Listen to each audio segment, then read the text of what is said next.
Jesus asks the question in today's gospel, is it lawful to do good on the Sabbath rather than evil, to save life rather than destroy it?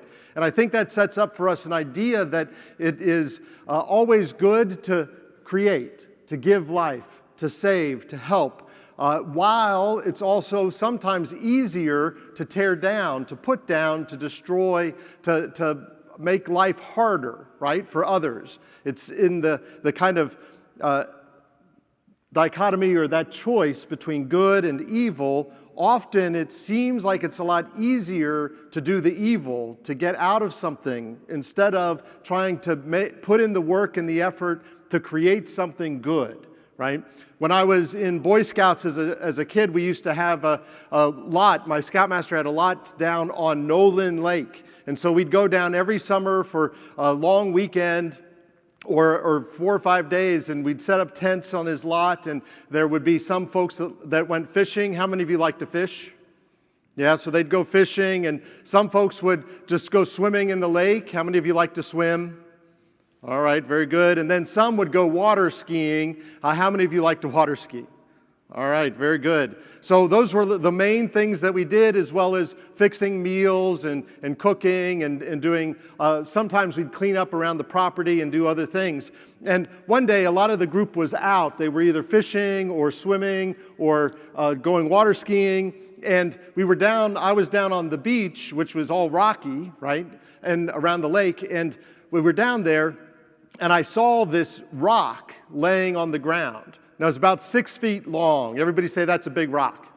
Big rock. That's a big rock. And it was kind of shaped, as I looked at it in my mind, I saw it kind of looked like a wolf howling, right? And I thought, boy, that would be cool if we could set that up and people could see this Howling Wolf Rock, right? And so I got this idea, and I thought, well, maybe if we could, there was a little rock outcropping. I thought if we could move that rock, that 6-foot big rock, hundreds of pounds, over to there and set it up, that we would be able to have that for people to see from the water.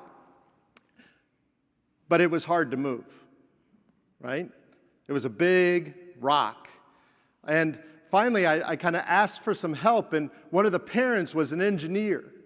And so he had that knowledge, and he helped kind of figure out how to use like a fulcrum, so you could move it a little bit. And we kind of built a ramp out of other rocks, smaller rocks, so that we could scoot it up to the rock outcropping. And we spent hours working to try to put this rock up there. And finally, we stood it up and we put a base around it. Right? So we built rocks all in a circle all the way around it, so it stood there, and it looked just like a howling wolf on the shoreline, about that tall, right? It was amazing that all that effort went into it. We had some setbacks and some failures, and we had to start over at one point, but we finally made it, and we got it built on that shore. Years later, they actually put it on the map.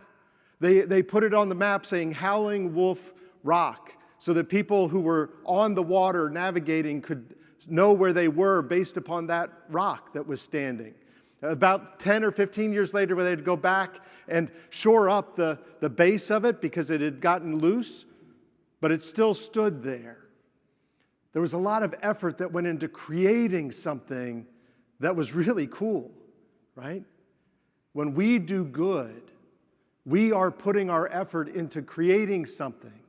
We lift others up. We make something new.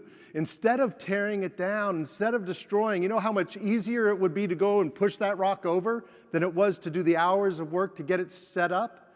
For us, as we interact today with other people, as we look at our classwork and our families, it's a lot easier for us to try to pull things down, to not do what we should do, to be able to insult others or not help others. But we're called to be like Jesus, to do good rather than evil, to save life rather than destroy it.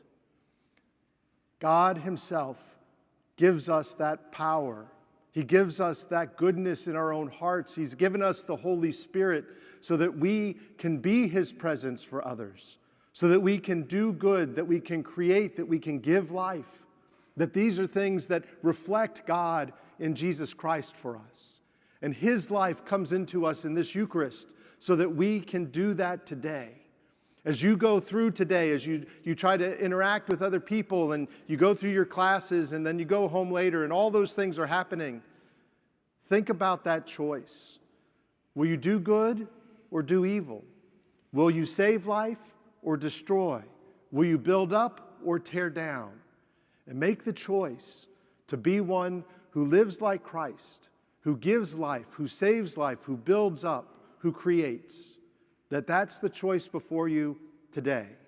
Not to tear down and destroy, but to build up and give life. May God empower each of us to do that today in all of our interactions, in every place we go, with everyone we meet, that we may lift them up as Christ has lifted each of us up.